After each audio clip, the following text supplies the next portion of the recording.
Gotta keep your head up. Oh, come on, guys. Hey. Oh. Hey.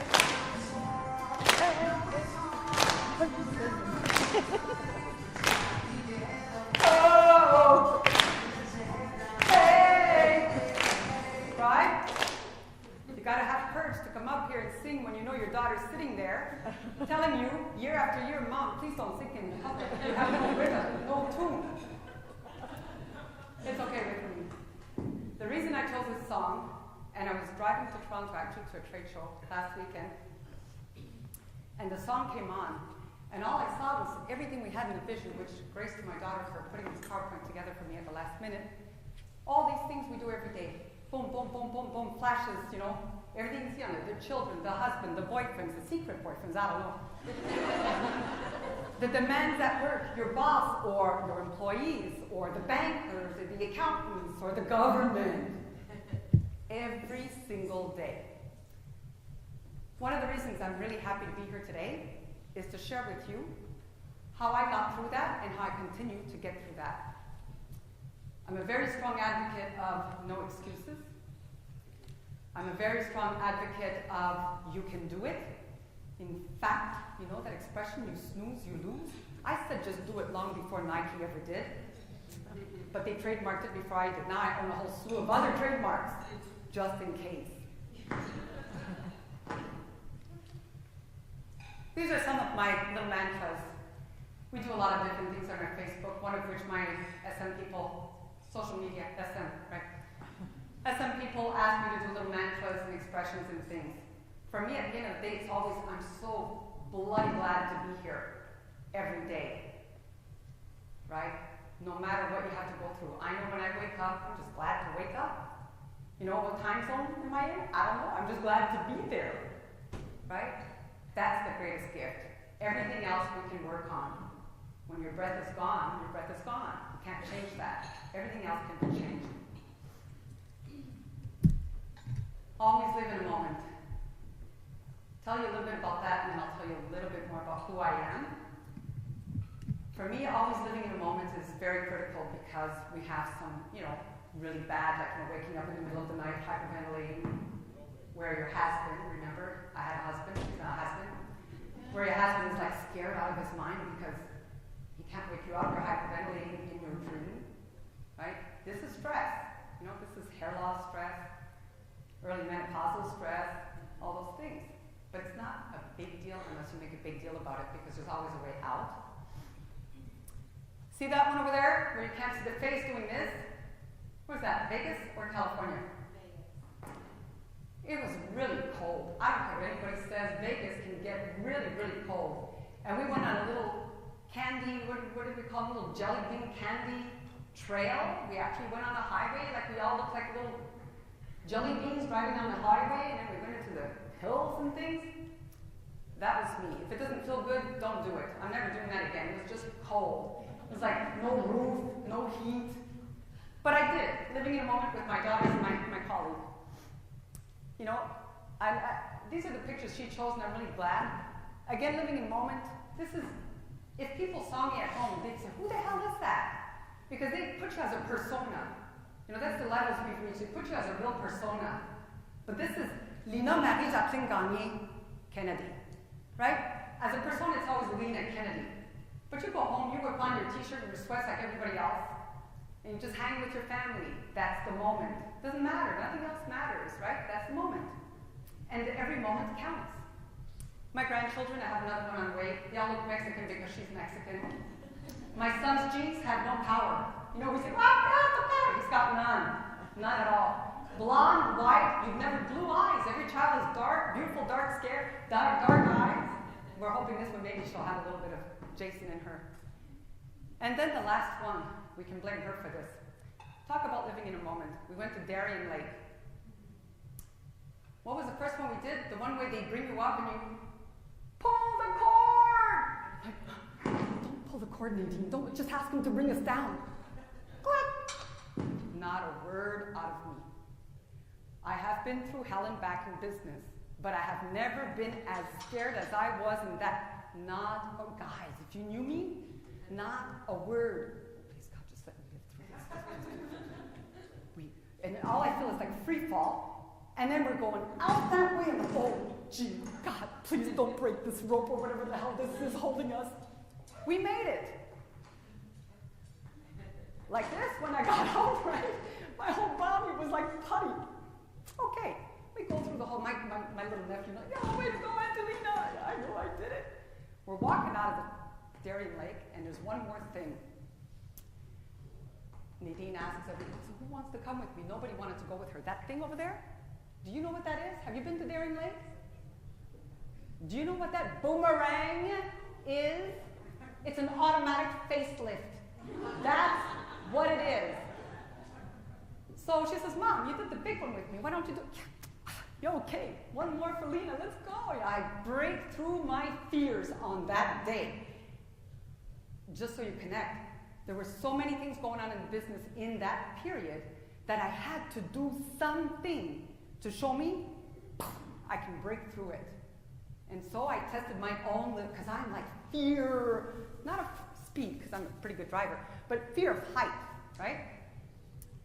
So we go in it. Now this one is not quite as scary, but they kind of like, you know, the boomerang pulls you out. No, pulls you down and then it shoots you up. But you're in a cage. The other one was like a vest. You know, limbs all loose, dropping you like, this one was a cage, so, you know, a little bit safer. Even if they drop us, you know, we can roll. Oh, the sky is getting closer! But now I was able to scream because I wasn't like feared to death, right? I screamed so loud that everybody in the park was laughing. Who the hell is that? That's how loud I screamed. But we did it. Moral of the story is sometimes you just have to, not sometimes, always, no matter what you're doing, no matter what excuse you want to make, no matter what, you can push through it. You know why? Because when you, oh, I went through hell, that expression, you know, I know you've heard of this thing. I went through hell, yay, where to go? You went through it. You're on the other side. Now what are you going to do with it? Use it to your advantage, because you just gained some really good experience here. Use it, right? There is no such, the big F word, I love it. Fabulous, fantastic, freaking awesome. That's the big F for me, because I don't have fear. I don't have fear because I think I had a little bit of extra gift in life when I was 6. I'm going to share it with you, and then I'll tell you about what I do besides hang out. I had tonsils out, you know, 6-year-old. Back then, like, they yanked everything they could out, right? Tonsils came out. Hemorrhage. They lost me for a minute or so. And I had a dream.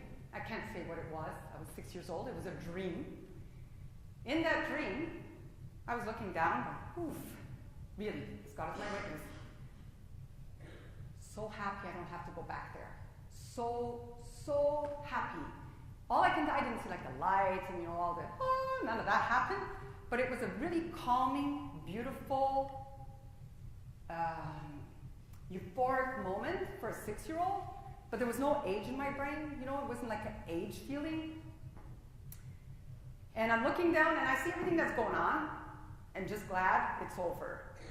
And then I feel this, right? A hand on this side. And a voice, male voice. Don't know who it is. Could have been, you know, could have been anybody, my past relatives, whatever. Excuse me. And the voice says, you have to go back. I don't want to go back. You have to go back. Too many people are depending on it. You're not done. Don't worry. You'll never be alone. These are words I walked with to this day and will continue to, and kind of share it with others for the simple reason that even if you don't have a personal experience, that is kind of like a little special gift in life, you can live through other people's experiences and take those strengths, right? I'm sure you've all read books on, stories, life after death, right? Those are real people sharing their really, believe it or believe it not is entirely up to you. But this is my personal experience. I know it's a fact, and so I've carried it through everything. So maybe I have a little bit of a gift as to why I don't carry the fear with me. So take mine, take my experience with you because it worked for me, right? So I just wanted to share that with you, that maybe that's what, so you're not saying, why doesn't she really have fear? Well, it's not like I haven't feared anything when I stopped hitchhiking. It's because I was starting to carry a knife and there were a lot of things happening on the street. So I just said, okay, if I have to carry a knife, that means I'm scared. Then I can't do that anymore. Common sense, right? But for years, there were no fear for hitchhiking. All of a sudden, it was like all these freaky movies and all these stuff. I had to carry a knife. Okay, that was enough for me. I bought a car. A lot more expensive. Insurance, gas, people bumming rides off you. But it's okay. It was safer. Learning to compartmentalize became a very, very important part. I think it was about 10 years ago or so, everybody was like, oh, multitasking. I am a woman, I can do it all. Nobody can multitask in its true form. Multitask means you're going to do the same thing from this and this all at the same time. Your brain can't do that. It's learning to compartmentalize so that no matter what you're focusing on, you're focused on it. If I say, okay, nobody bother me, I need 30 minutes, I gotta work on this project. Nobody's gonna touch me. Nobody's gonna get to my office, nobody's gonna call me. I'm gonna take that 30 minutes to do effectively what I'm designated as a time towards that project. It's the same for family. I'd say for me, in my personal life, because, talk about excuses, right? I didn't have any. I raised my son by myself. He's 34, going 34, the one with all those other children. I must have done something right because he loves kids.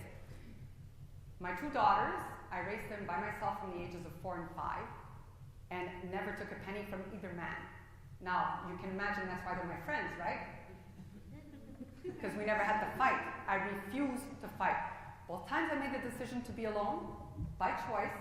I don't think that a man should be penalized unless he feels like he should be paying. Neither afforded money. Okay, that's life. My daughter knows. We're very open about everything in our family. So, you can, right? So for compartmentalizing, for me it was first my family, my daughters. Family and business, I'm going to be honest, we're kind of 50-50, like together. That's why when they went homeschooling, they started traveling with me. Sort of didn't want to give up one for the other. And I couldn't, because really, that little thing that happened to me when I was sick, there are countless of thousands of people who rely on me worldwide right now, and it's only getting bigger. So I'm actually working on plans to be able to kind of like step aside so that they don't rely on Lina Kennedy, right? So that's my game plan for the next 5 years. So by compartmentalizing what was really most important to me, I did drop off a few friends, but the real good friends are still there. We actually created wine dates via Skype. Woohoo! Works great. No different than being there, so we designate time. Again, it's designating the time for it. So we get our wine and we sit there and we have our meetings, just like when I travel and the girls aren't with me. I put it on in the morning, which would be their evening, wherever I was. And I'd be getting ready. Sorry guys, I'm going to turn this around because I'm getting naked for a second. I got to put my pants on first. Because they don't want to watch me do that. But then, turn it around, I'm having my coffee, doing some things, and we're talking or not, as though we were at home. So for somebody who's not really a techie, I became kind of like very familiar with what's available to keep me connected to my family, to my office, and to friends when there's time. So I never felt guilty, right? There's no guilt. You make a decision because you know it's the right one for what you need to do today. Yesterday doesn't matter. I live by that. Yesterday does not matter, except that you should learn something that should help you for today, right? But it's done.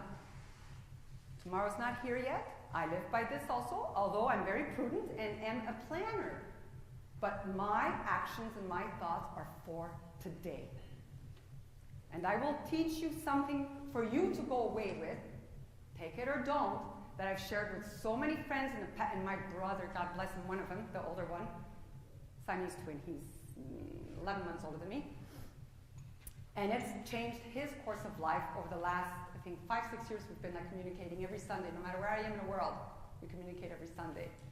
And some friends who were having problems, like I've been listening to a lot of you ladies here today and kind of like eavesdropping at the same time, because it seems there's still that guilt for the family. There's still that guilt. There's still the guilt. Forget the fear. The guilt. Who the hell is making you feel guilty but yourself? Right? It's not difficult to change if you want, and I will give you a little exercise that is not about, oh shoot, I didn't do it right. Okay, didn't go right in that moment, try again in the next moment, and then the next moment, and so on. And then it'll just become much easier, much easier. So first was families. Friends, well we had to throw that one in because we've been friends forever, and she's my wine date person. And then of course business from anywhere around the world. That's what life is. Before I go on, when I say I'm here as Lina Kennedy to talk about Lina Kennedy, I'm not like, ooh, talking about herself in third person. No, it's not. The reason I want you to know this is because I was born and raised to a very poor family on the east side, southeast of Welland. And yeah, thank you. I was always okay with it. It was everybody that was my friends on the west side. You live on the east side? Yeah. Oh, it's Lina. Oh, yeah, come on in. I can tell you stories about it. It's really true. So, but anyway, this is the fact. This is where I was born.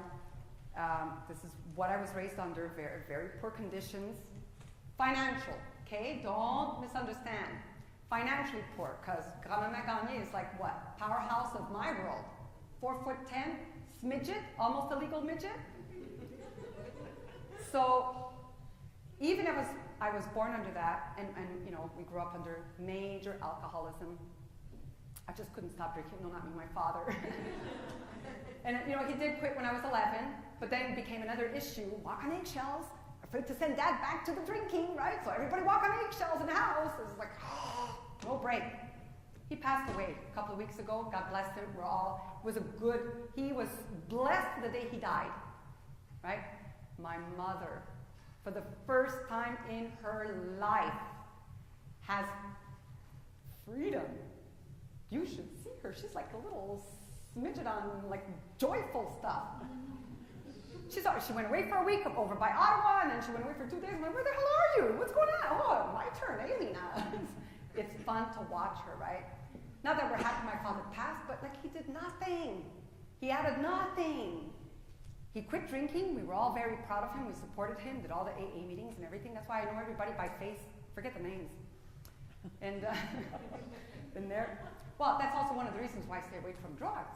Because I knew the flip side. Because I went to the kids' meetings when I was a young teenager. So I said, so you know, there's a lot of stuff. That's why I say we were poor financially. But what I see from my family is incredible strength from my father to quit drinking, then to quit coffee, and then that led to Coca-Cola, more caffeine, Pepsi actually in those days, and then quit smoking, and everything was great. It just kept getting stronger and stronger, and then it became weak. So weak, because he out of something, he just quit living. He was still breathing, but he quit living. Eh? We all watched him get to that point. But my mother, she always says, where did you come from? You know, I know I was there when I gave birth to you, but really, where did you? I said, Mom, look in the mirror. Look in the mirror. You raised 4 children, a drum. You know, on piecework. Remember, what was it called, Lanark or something? On piece, like, you know, piecework or something. You know, like, what do you get? Like 5 cents every time you use some, right? Piecework every day. But she was like I'll show you in a minute what she was. The next thing. You know, and so I look at her strength, her endurance, her tenacity, her courage, her incredible support for my father, you know, to see him through all that. And then I look at my father. So, you know, we were poor financially, but subliminally I was getting life lessons, which I carried. So there's no, oh, poor, never. I'm only sharing this so you understand. No matter where you come from, no matter what your situation, if you feel you're stuck, you are stuck. You know why? Because you said it. I'm stuck. You could say, I'm not stuck. And then all of a sudden, all these other things are going to come to you. And it opens up. That universe thing, it works. You know, somebody said, ask and you shall receive. I don't know about religion, but I do know, ask and you shall receive. You'll get it because you put it out there. I know clearly how visions work because I've had them all my life. I understand things very, very clearly in life. I love life. I don't want to go away from it until at like 150. I think we'll come up with something by then. When I hit about 100, there'll be like another miracle cure, you know? I'll grab it. So, in a business, that's where I started. Welland, Ontario had a very bad car accident. How many of you know where I started from? About the car accident and stuff. And it landed me in a hospital. This was January, get this, 1991. The 1 month in the whole history of Ontario's insurance law that was a black hole. Black zone, no fault insurance. It was between January 1st and January 31st, 1991, and my accident was on the 20th or something like that. No fault, no suing. No suing! I should make my face on this accident. Kidney eruption, every single bone was either fractured or broken, spleen, bleeding, so I had to be bedridden, so that, you know, I lost like a hearing thing for a while, and then I had like, you know, I'd be talking like this and go black, like I black out. This lasted for years, right? Nonetheless, it happened. Blessing in disguise. It happened. So once they take you out of ICU and put you into a normal room, it's scary. It is what it is, right? Once they take you out of ICU and or out of your normal hospital room and send you home, it's even more scary because I was still bedridden. Bedridden. You know, you gotta put the pot and do your number. Humiliating, humiliating. And my hair was like really matted because it had been like 4 weeks since anybody's been able to wash it, right? It's really matted. So I called my hairdresser friend and he was like, oh my God. But he took care of me at home. So anyway, days are going by and I'm having like, you know, temporary paralysis in and out of the hospital. And then one night, here's the story. Use it. I cried myself to sleep, praying, period. I cried like a baby, begging for an answer. I didn't know if I was going to heal. I didn't know how I was going to take care of my son, who was, I think, 4 years old at the time. I didn't know anything. And I fell asleep that way. Woke up, crossed the eyes, you know, and okay, I'm awake, right? Can't go anywhere, so click. Second click of the TV. Thank God it wasn't like 50 years ago where I couldn't get up and change the TV, right? At least I had a clicker. And then the second came on, and it was Women Inventors, yellow caption, Dini Petty show, right? 1991. Oh, Women Inventors, let's see who's on, because I used to work with inventors, just to try something. And Miss Vicky Chips was the first one. And I knew her chips when she first came to the Golden Triangle area, and I went to this cute little nookie, boutique place, loved the pack. Oh, look at these chips. Bought a pack, ate them. Wow, really good, you know? And then I saw her on the show. She told her story when nobody would finance her. Oh, we have enough Humpty Dumpty chips, said the bankers, you know? So she went and got money, and now look at who she is. Look at what she's created, right? Kettle chips, everything, it's wonderful. Then came the original owner of Alexandria Body Sugaring. And I'm watching this, all of a sudden was a, oh shit, this is my sign. This is amazing, and the show was over. I'm like, what was the number? Oh my God, so now I call 411. When I write the book called Sweet Revolution, I hope this woman reads it and gets in touch with me because I'll shower her very well. So here's 411, how can I help you? Please don't hang up on me, please, I need you to find something, do something, I don't know if it's sugaring or it's a hair removal or something in Toronto or somewhere on the outskirts. Ma'am, I'm going to stay with you. 15 minutes, and we found it. And it ended up being very near to where I used to live when I lived in Toronto. Fantastic. The rest is history. Wrapped myself up, because they said, come and meet us. Okay, I haven't been out of bed for 4.5 weeks now, but I'm coming. Wrapped myself tight, really tight all the way. Rented a car, drove like this to Toronto. Well, a little faster, right? But I can't maneuver as well, so I had to be more careful. Called a friend, said, you gotta come with me. I don't know anybody on the face of the earth who is as brutally honest is this girl. She has no couth, no tact, no nothing, but that's why I called her to come and meet me there. I don't want anybody to pretend.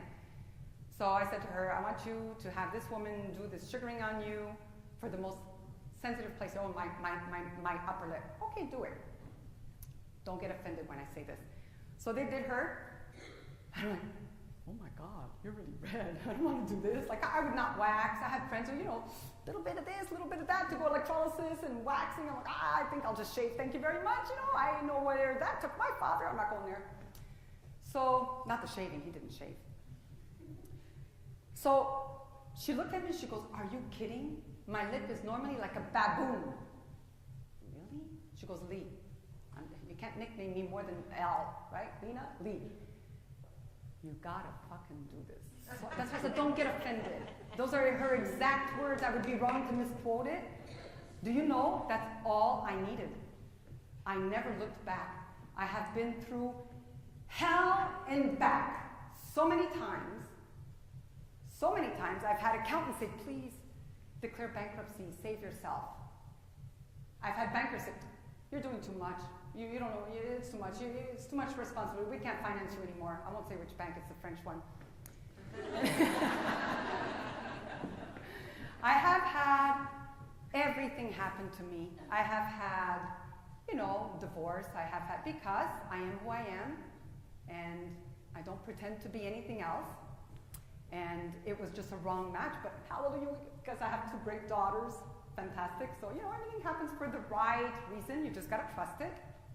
And we're friends. Her father and I are friends. My son's father and I are friends. The children you don't know about that I've had, their parents and I are friends. It's all good. One big happy family. Where was I? Were you following? It's a ginkgo moment, girls. Come on, where was I? What? Ah, thank you. Yes. See? So, from that moment on, I never looked back. I was saying we have been through everything. I've had a coup happen in my company. If you can imagine, I had to have one of my suppliers call me at home. Lina, you have a sneak in your company. No, I love everybody. What are you talking about? This is like my daughter. That's like my mother. That's like my sister. Yeah, you really do. I just wanted to give you a heads up. There's something happening, and I just wanted you to know. I didn't lose a beat. I'm a doer. I don't want to say I'm a leader, but I am a leader. I'm a problem solver. So what I did, because I found out, because now I go into investigation mode, and I know people. And I thought, okay, they're planning on doing this by then. Therefore, what we're going to do is we're going to blast the biggest sale we ever had, get everybody to supply for the next 6 months, and they can't do their opening right, which is kind of what we did, right? So again, I could have received no phone call, but I was lucky to get a phone call from a very loyal supplier, right? Otherwise, it could be a whole different story. So why am I mentioning this? Because you have to trust your universe. You have to trust when you're right in your skin, when you stay true to yourself, when you speak from the gut, because that's where it's all from, the passion, everything. When you are true and correct. And only you know if that's true or not. Nobody else, right? But I know for sure when you are, everything else will be okay. You have to trust it. You have to trust it. Hell and back, so many times. I won't say all the stories. Read the book when it comes out, Sweet Revolution, because there's too many stories. But anyway, we made it through. We are global. We are opening up new distribution in Korea. My 17-year-old is in Korea right now, self-taught Korean, learning Chinese. My other daughter, Nadine, self-taught Korean, learning Japanese. I wasn't planning on going to Asia right away. I was very busy, Africa, North America, and Asia, and Europe. But with all these wonderful things, it could be time, right? It is time. She moved there. 1 month later, we got a call from a Korean big beauty supplier wanting our brand. And we are branded very well. Where's my branding queen here? Where'd she go, the brander? Yeah, there we are. We are well branded, thank you. That's why I enjoyed your presentation very much. And they said, we'd like you to come and do a demonstration. We have about 130 schools in Korea, beauty schools. And there's a big chain of them, 36 that come from France that are the top of the line. They signed, they want to bring your brand on. 36 schools, that's like over 50,000 people every year getting branded. Pretty good, eh? So the Canadians, see, I didn't lose it just because I live in the States, so I still say eh? So we went from not knowing when we're going to enter Asia to my daughter moving there within 1 month. You got to know the universe is working with you, right?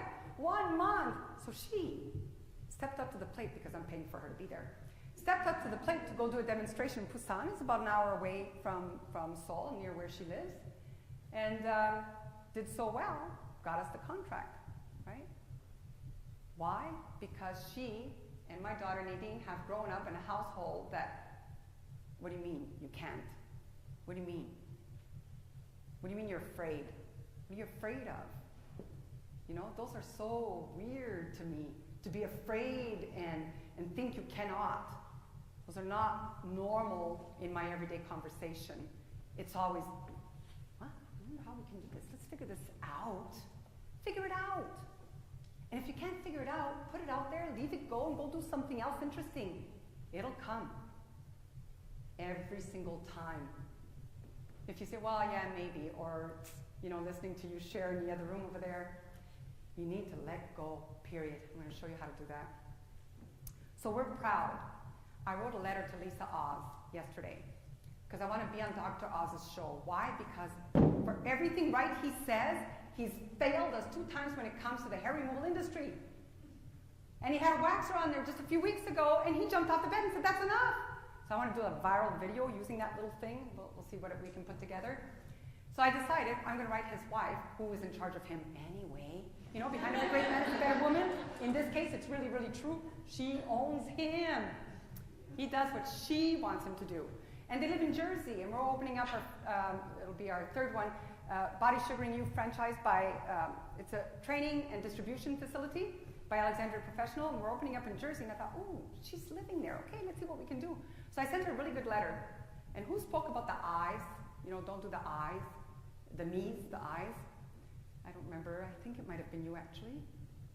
Anyway, you know, the letter starts, and then before I actually got into who I am, I said, you know, okay, I'm really sorry. I'm going to start doing the letter taboo using the me's and I's. But in this case, I have no choice because I need you to understand the facts. And then I went, I, me, I, because that's who I am. It took me 23 years to own really, really heart to nerves everywhere in the body, own and understand who I am. Watch me fly. The minute I felt this, which was just recent, 2 weeks after I said it to my, like, I get it. I know who I am. I own it. You know, I created some amazing theories that even doctors love. You know, this is very intelligent. And even Sedesco licensing of aesthetics in Europe, and like, you know, they're kind of top of the food chain, are using for their schools now.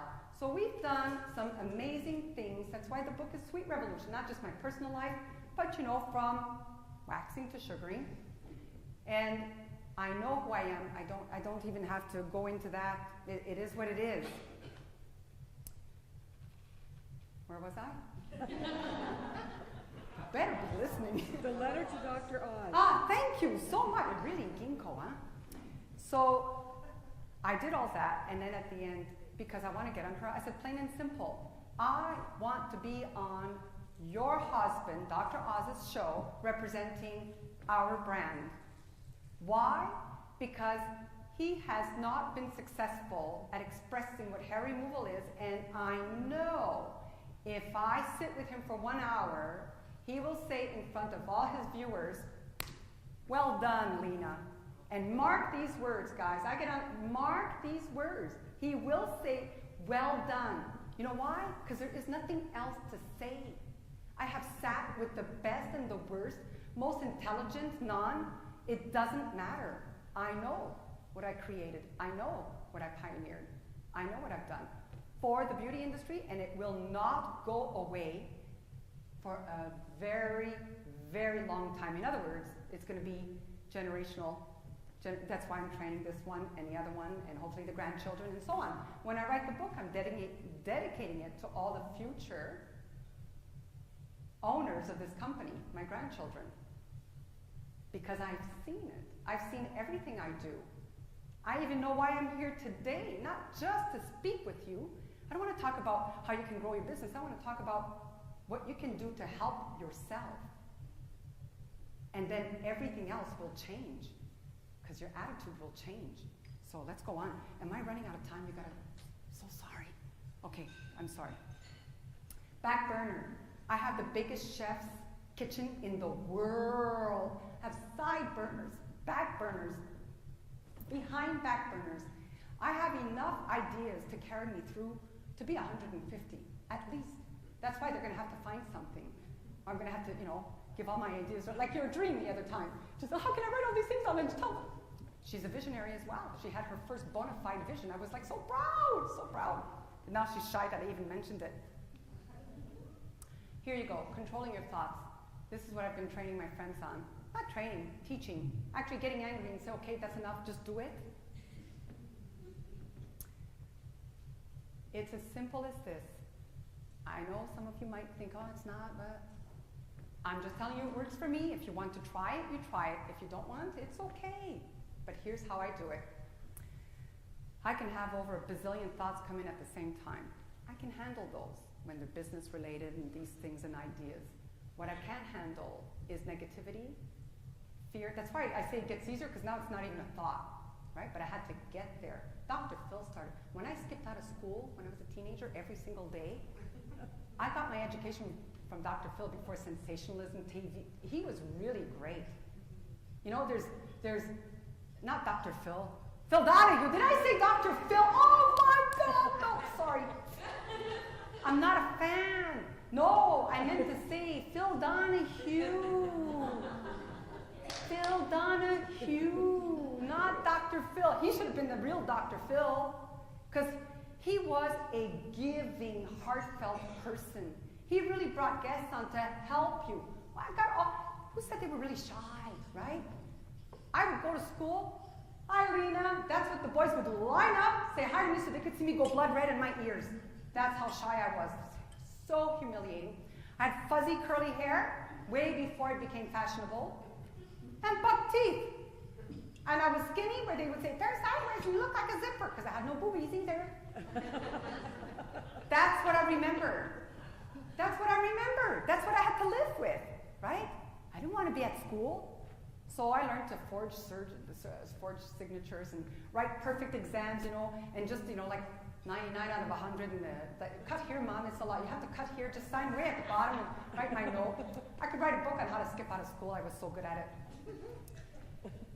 But that's how I got my education. Phil Donahue, and I thought he was dead. I just found out this week he's not dead. We were having an educator conference. I go, what I'm talking about Phil Donahue. He's up on my PowerPoint. I said, too bad he's not dead. Yeah, Google, he's not dead. I have to find him and hug him and say thank you. It was a great education. He was wonderful. I got rid of my shyness every day. When I say you try, it doesn't work. Like I go to school or somewhere else or something, and and then I'd feel the redness coming on and the shyness and the shaking, and then I'd go home and it didn't work. Okay, go to sleep. Try again. That's what he taught me. Okay, go to sleep. Try again. You got tomorrow. If you wake up and you're happy because you're here, right? You got the whole day to try again. It's awesome. And every day that you try, whatever it is you're trying to change and make better, every single day, it's okay. If it does, this thought, compartmentalizing your thoughts. So let's say you get something. Who was afraid? What were you saying to us in the other room? What were you really stating? A lot of fear, something? Fear of failing? Yeah, fear of failing. Any of those thoughts, for me, this is how I got rid of them, because now it's not even a thought. So I don't need those doors. I might need it for other things when I start dating again, but we'll see what that happens then. So, if I have a negative thought, this is what I tell my brother. This is what I told my brother, and he uses it, and my one very special friend. I have more, but this one also is very special. And I say, if it comes, here's your choice in that moment. You can say, I'm going to push this inside that door and close the door and say to myself, so let's say it's like, I know I can't deliver. Those so-and-so's going to feel, or they're going to think I'm dorky, which you probably do, but I'm okay with that. So you put it there, close the door, and then you say to yourself, anytime I want to feel guilt, shame, resentment, anger, anguish, anytime I can go to any one of these doors. You know, the yellow could be like negativity, the pink one could be, happiness is a good one, sadness. You know, anytime you want to feel any of those in the moment, because you only think in the moment, you can open the door, let it flood out. But in that moment, only in the moment, you can think, not right now. Because you know what? You just bought yourself another step. And another step. Next thing you know, you're walking faster, you're doing the dance, right? Because those moments are few and far apart until they become surreal, unreal. Surreal to me, which can be to you. Because they're not real to me. I don't need them. I don't want them.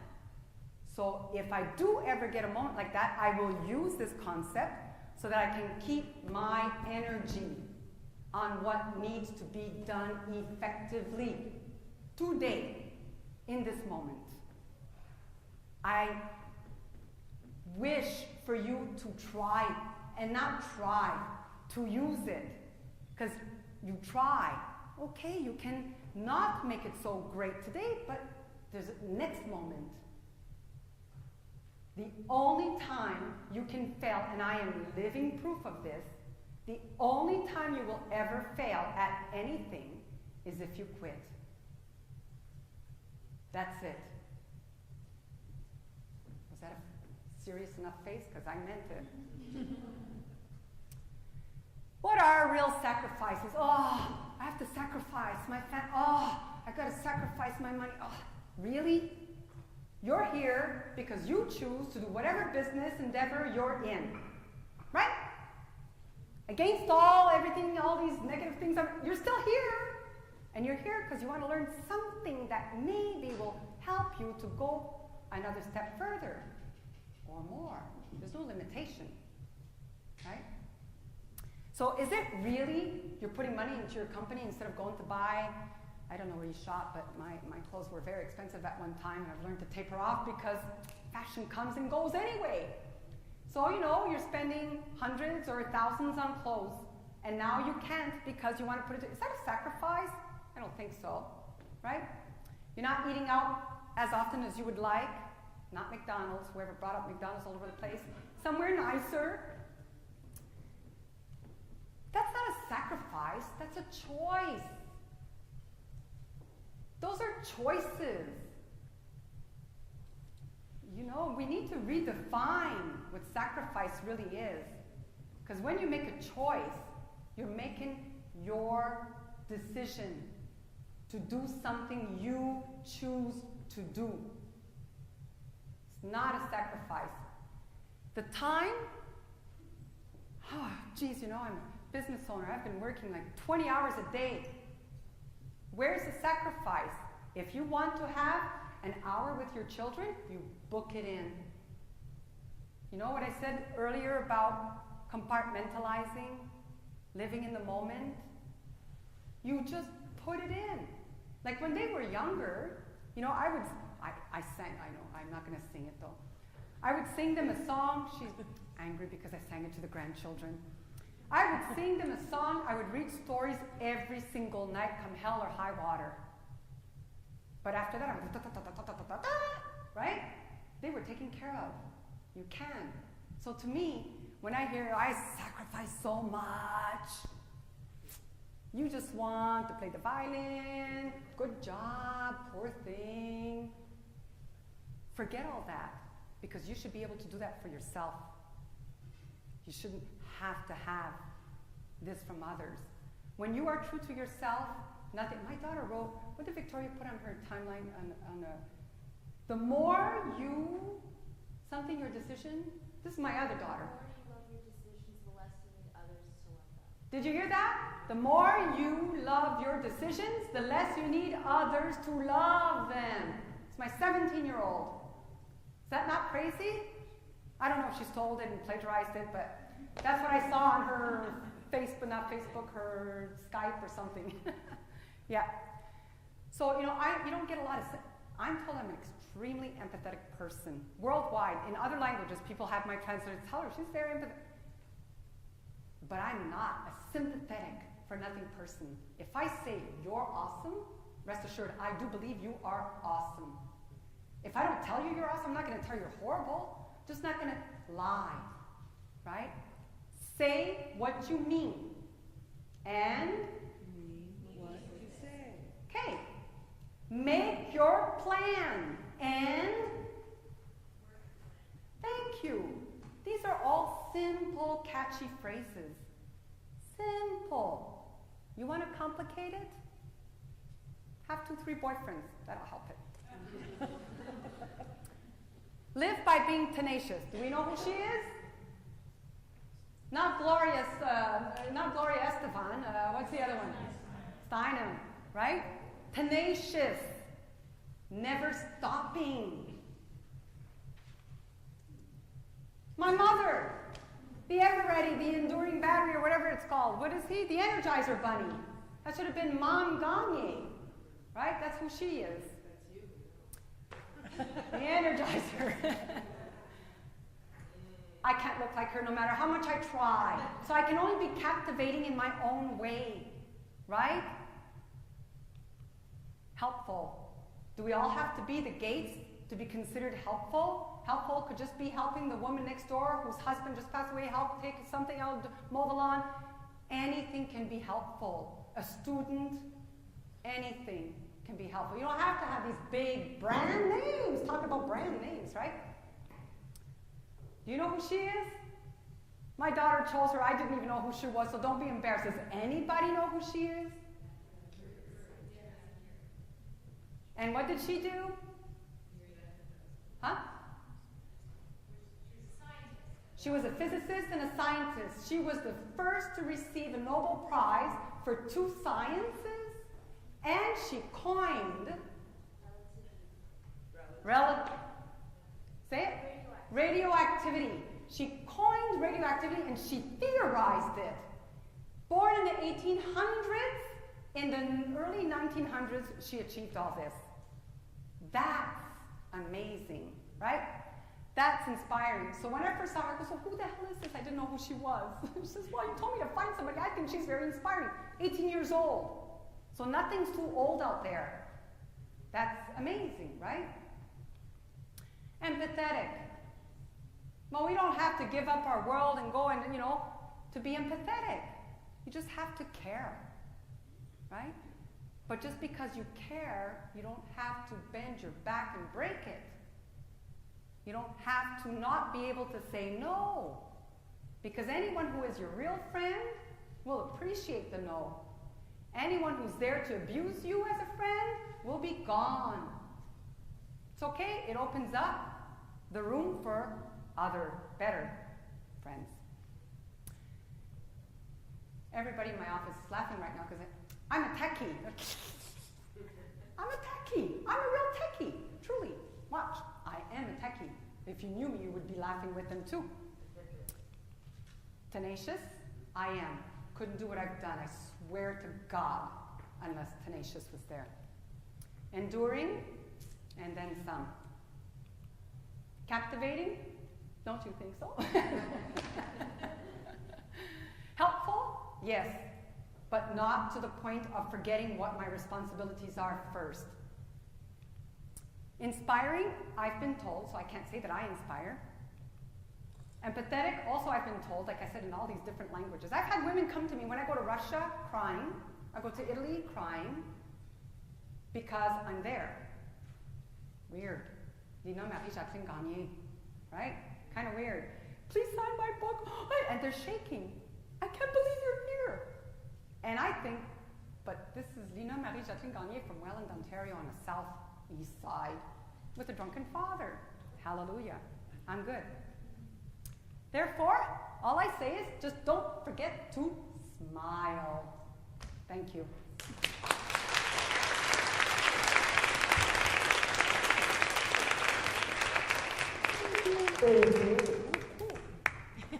Let me speak into her chest. Let me turn me off. Thanks, Lina. And you know, we were talking earlier about looking at strengths in others and today. And 5 words. So here's what I saw. Energetic, inspiring, determined, courageous, and you didn't have to sell me on this one, tenacious.